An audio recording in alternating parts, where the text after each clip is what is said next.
જય માતાજી મિત્રો, આજે આપણે વાત કરશું જગતપુરી બાપુ સાથેની વાત। રણની કાંધીએ ઉનાળાના સમયમાં બે ભેરુબંધ ખેતર ખેડે છે। એકનું નામ જગો અને બીજાનું નામ જેમલ। જગો એટલે માલધારી રબારી વેરણા અને જેમલ વજીર જાતિના। બેયના ખેતર આજુબાજુમાં અને બે વચ્ચે અતૂટ ભાઈબંધ એવો ઉનાળાનો બપોર બરાબરનો ધમધમી રહ્યો છે। મુઠ્ઠી ધાન ધૂળમાં વેરો તો ધાણી થઈ જાય એવો જેઠ મહિનાનો તાપ અને એક બાજુ અફાટ રણની લૂ વાય છે। એમાં જગો ખેતરમાં સેંગતરા ખોદે છે, પણ ખોદતા ખોદતા ધ્યાન એક સેંગતરાના થડમાં પડ્યું। જોયું તો સેંગતરાના આશરે હજારો નાના જીવ આશરો લઈને રહેતા હોય અને જેવો સોંગતરામાં જગાની કોદાળીના ઘા પડે એટલે અંદરની જીવાત ધાધુડા કીડિયું મકોડા આમ તેમ દોડા દોડ કરે છે અને ત્યાંથી ભાગીને બીજા સેંગતરામાં આશરો લે છે। પાછો એ ખોદી નાખે એટલે બીજે આશરે ભાગે।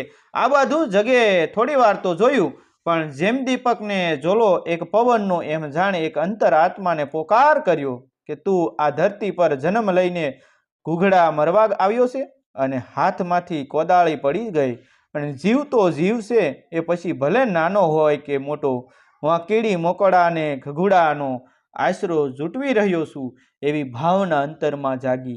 આ સંસારમાં આવીને સંસારમાં પામમાં આવડા દાખલા કરવા પડતા હોય તો મારે સંસાર નથી ભોગવવો, આમ કહીને ખેતર વચ્ચેના ઢૂલા ઝાડ હેઠે બેસીને અલૌકિક દુનિયાના વિચારે ચડી ગયા। બાજુના ખેતરમાં પોતાનો ભાઈબંધ જેમલ છૂટતા છૂટતા આ બાજુ નજર કરી જગાને બેઠો ભાળીને પોતે પણ ત્યાં આવ્યા અને જગાને પૂછ્યું કે કેમ ભાઈ, થાક લાગી ગયો? જગાના મોઢેથી જે શબ્દ નીકળ્યા એ થાક નથી લાગ્યો, પણ ભાઈ મને વેરાગ લાગ્યો છે।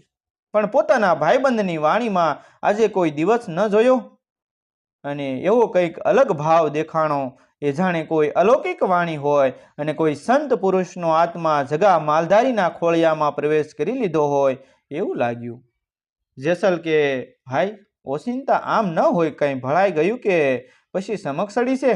જગો બોલ્યો કે ના ભાઈ જેમલ, આજ મને મારો આત્મા એમ કહે છે કે હરિએ મને આ સંસાર ભક્તિ કરવા માટે આપ્યો છે અને મારે મારું જીવન ભક્તિમાં અને લોક કલ્યાણમાં વાપરીને ભવસાગર તરવું છે।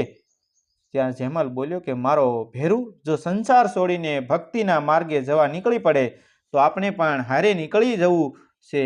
એમ કહીને પોતે પણ કોદાળીનો ઘા કર્યો અને બંને ખેતરથી હાલી નીકળ્યા। સંતો કહી ગયા છે કે ભક્તિ ખાડા કેરી ધાર સેતીને ચાલવું પડે, કેટલી પ્રકારની કસોટીઓ માથે પાર થવું પડે। એમ ગામમાં આવીને બંને ભેરુએ ભેળા ભગવા ધારણ કર્યા। લોકમુખે જેની જેવી બુદ્ધિ એ પ્રમાણે બોલે। કોઈ કહે કે કામ કરવું ગરમર્યું એટલે ભક્તિ લાગી છે, કોઈ કહે વળગાડ વળગ્યો છે, કોઈ સારું પણ કહે, કોઈ ખરાબ પણ કહે।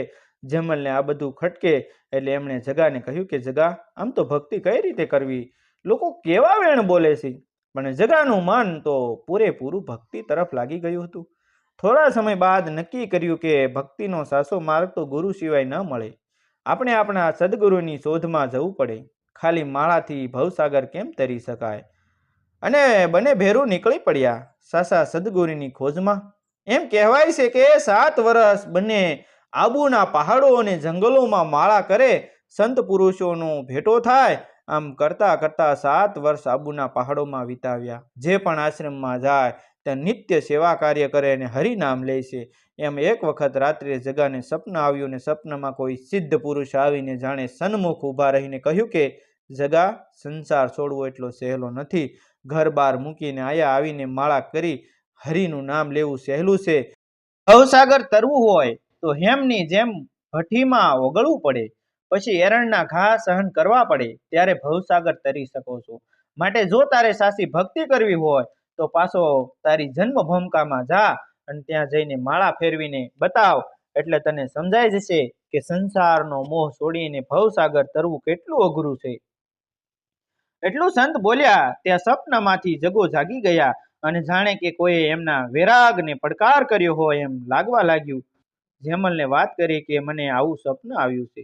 જેમલ બોલ્યા કે જન્મ ભૂમિકા પર ભક્તિ કરવી દોયલી છે, કારણ કે ત્યાં સૌ કેવણ કહે ઠેકડી ઉડાવે। ભેરું આપણે અહીંયા બરાબર છીએ, પણ જગો માન્યા નહીં અને બંને ભેરું પાછા વતનની વાટે નીકળ્યા।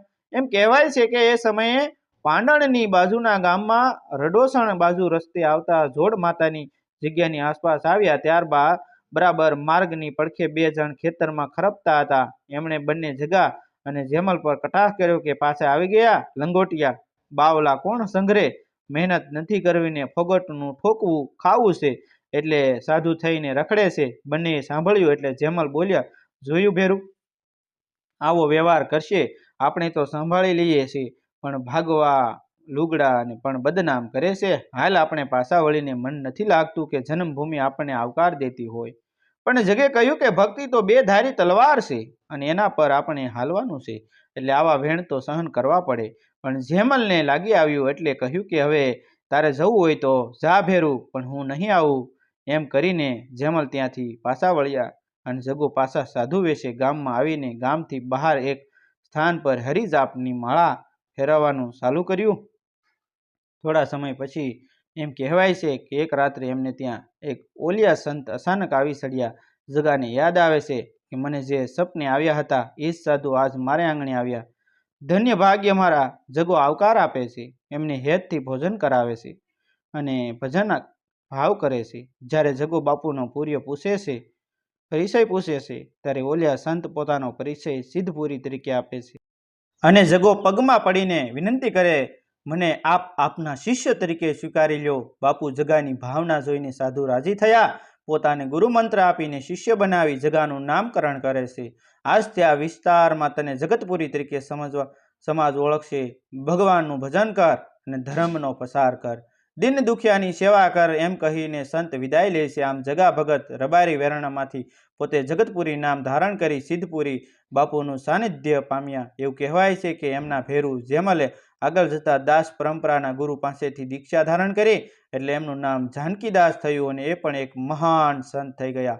આ છે જગતપુરી બાપુનો પરિચય. આવતી પોસ્ટમાં એમના સંતપણા અને જીવનના પ્રસંગો લખવાનો પ્રયત્ન અમે કરવાના છીએ. પણ મિત્રો, તમને જો આ વાર્તા ગમી હોય તો અવશ્ય આ વાર્તાને શેર કરી દેજો અને વિડીયોને લાઇક કરી દેજો. થેન્ક યુ મિત્રો, મળશું આપણે એક નવા વિડીયો સાથે.